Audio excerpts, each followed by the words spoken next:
Hey guys, welcome back to my channel, and if you're new here, it is so great to have you. I'm Antoinette, a New Zealander living in the beautiful wine region of Lower Franconia, Germany. I make a lot of videos on this channel sharing my adventures as a New Zealander living here and raising my 3 bilingual multicultural children here. A topic I particularly like to talk about is German parenting. I am fascinated with this topic and I think I've got an interesting video for you today. In this video I'm going to be sharing 5 things that German parents never do. So I will be jumping into that very soon, but first I would like to take a moment to talk a little bit about IClever. IClever is an innovative brand of premium yet affordable children's headphones. What sets IClever headphones apart from other well-known brands on the market is their advanced safety technology, focusing primarily on protecting children's delicate ears while providing comfort and crisp, clear sound quality. We live in a world where technology and media is so advanced, and although I strictly monitor my kids' media use, I do give them a little bit of screen time daily, and it's extremely important that I know that their ears are fully protected from hearing damage. IClever kindly sent us 3 pairs of Bluetooth wireless headphones to test out, and my kids were over the moon with them.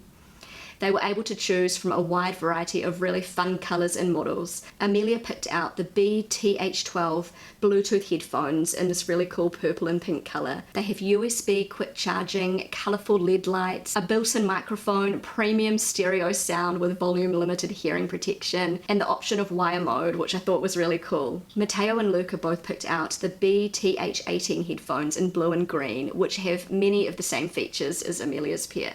Both headphones have this really cool LED light design, which the kids absolutely loved.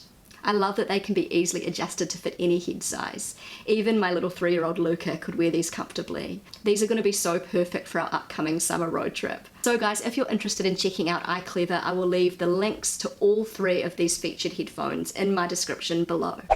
Okay guys, so let's jump into it. This is in no particular order.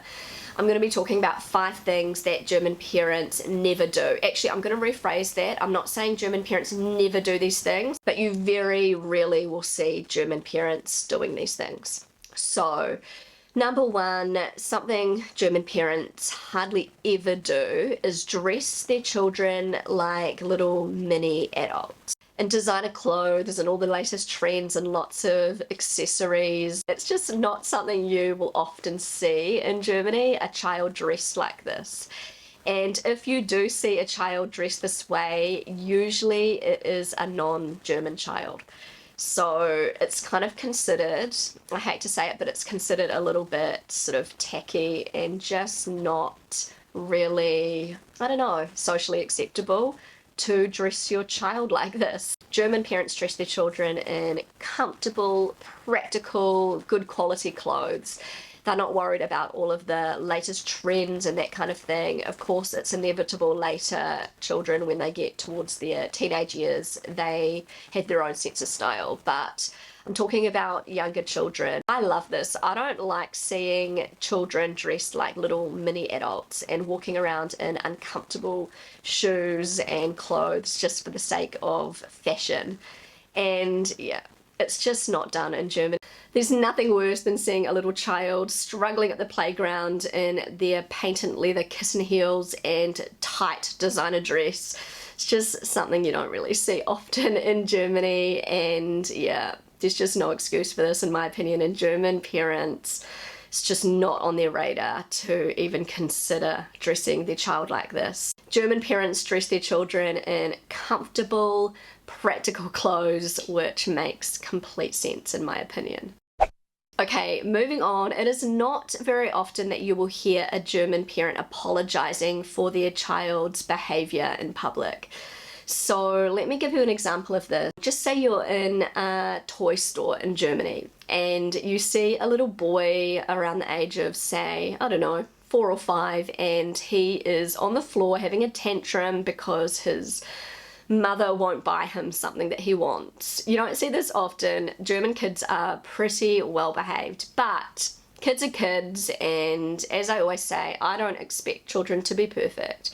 And yeah, this happens. It's happened to me before, but German parents will not apologize to anyone around them for their child's behavior. They will just be focused on their child. They won't be afraid to tell them off in public with people listening, but they are not going to apologize for a child being a child. In contrast, in New Zealand, a parent would be a little bit more cautious of the people around them and worried about what they're thinking and whether this is, you know, disturbing their shopping experience. They'll say, oh, sorry about that, he's tired, or something like that. A German parent just would not even explain. Children are children, they have tantrums once in a while, and it is what it is. I feel like Germans in general are just very tolerant of kids being kids. So German kids are often brought along to restaurants and beer gardens, and they're just part of the community too, the kids, you know, and if a child is crying, then a child's crying. Something else I barely ever hear German parents do is talking to their children in baby talk. This is something you hear all the time in New Zealand, parents talking to their children in this baby voice, like, come on darling, oh my god, you were so cute. I didn't think anything of it until I was at a playground. This was years ago when my 11-year-old daughter was like 2. And this little girl came over and started talking to me, and I was talking back to her in this like little baby voice, and the mother looked at me like, what are you doing? Like, why are you talking to my daughter like this? I instantly kind of clicked on and I switched over to just a normal voice, and I thought, yeah, German parents don't really do that. And you know, it makes sense. It's kind of annoying. Why do we talk to little kids in this baby voice? It's a little bit kind of silly. I don't know. I don't think it's terrible, but maybe if you're German and you're watching this, you can give me a reason as to why Germans hardly ever speak in a baby voice to their children. It's probably because they just want their child to learn how to speak properly and not like a baby, but it can be really tempting when a child sounds super cute and you just want to copy them. Okay, something else I have noticed that German parents don't do is give their children unnecessary compliments. And this is something done a lot in New Zealand. Just say a child draws like a scribble on a piece of paper and they'll bring it up to their parent. Their parent will say something like, that is so beautiful, I love the colors you've used, you are so clever. And it's just not something you hear in Germany. Like, a German parent will not tell a child that their picture is amazing, like the best picture they've ever seen, if it's actually not. They may say something like, oh, thank you, that's really nice, but they won't go on and on about it like you hear New Zealand parents doing. And I remember growing up, my dad had more of like the German attitude when it came to this, which was quite unusual at that time. And so I was very much into drawing. I used to draw all the time when I was a kid. I must have been about 7, and I remember being really excited to show my dad a picture I had drawn, and I will never forget, I took it to him. I remember him looking at it and he said, the colours are nice, but that tree in the corner, it's awful. I remember being really upset because I was used to mum saying, oh, that's beautiful, that's amazing. And dad sat me down at the table and showed me how to draw a really realistic tree with lots of, you know, branches and detail. And I was like, oh yes, that's how you draw a tree. And he actually, you know, took the time to show me how to draw this beautiful tree. And I'm so grateful that my dad was very honest when it came to giving me feedback, which was not normal in New Zealand at that time. Since I've lived in Germany, I've realized it's pretty normal for parents to give their children constructive feedback or constructive criticism so they can improve and not have this false sense of how amazing they are, and then they're not going to want to do better.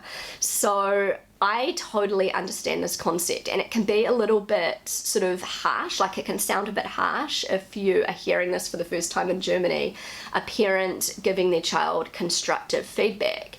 but in the long run it is so much better for that child, and it builds resilience and it gives that child motivation to want to improve. Of course, if you're always criticizing your child, that's also not good, but if you're constantly complimenting their child, then they're not going to want to strive to improve.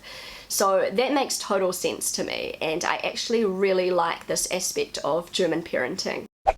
Okay guys, so last but not least, something that German parents hardly ever do is buy their children tricycles, like 3-wheel tricycles or trainer wheels for their bikes. The majority of German parents will buy their children balance bikes.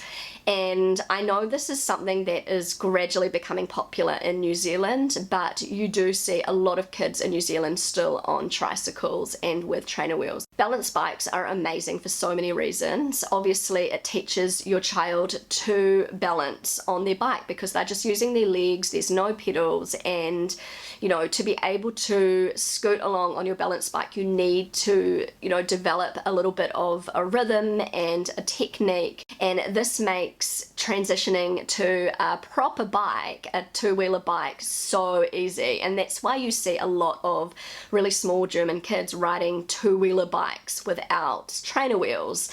And I was really shocked by this when I first came to Germany, seeing these really tiny kids, like 3-year-olds, on bikes, you know, real bikes. I found this was the case for my daughter Amelia and for my son Matteo, and my 3-year-old Luca is still riding his balance bike, but I think pretty soon he'll be able to ride a 2-wheeler bike because he's developed that really great technique. And so I think balance bikes are amazing.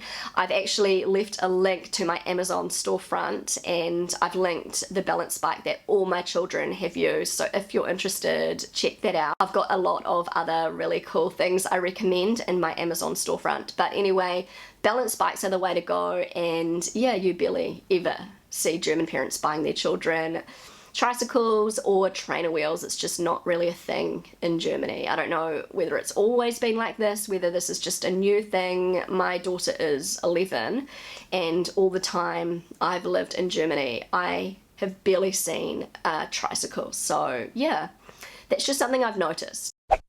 So guys, I have come to the end of this video. I really hope you enjoyed it. I hope you found it interesting, entertaining. Before I go, I wanted to remind you, if you are interested in checking out the amazing headphones by IClever, I will leave a link for where you can do so in my description below. Thank you so much for watching, guys. If you enjoyed this video, then don't forget to give it a big thumbs up. It really helps my channel, and it helps to get my channel noticed. So your thumbs up would mean so much to me. Also, if you haven't already subscribed to my channel, I would love you to consider subscribing. I know that so many of you who watch my videos are not actually subscribed. So if you would consider subscribing, that would mean so much to me. Feel free to connect with me on Instagram, and I will see you again really soon. Bye!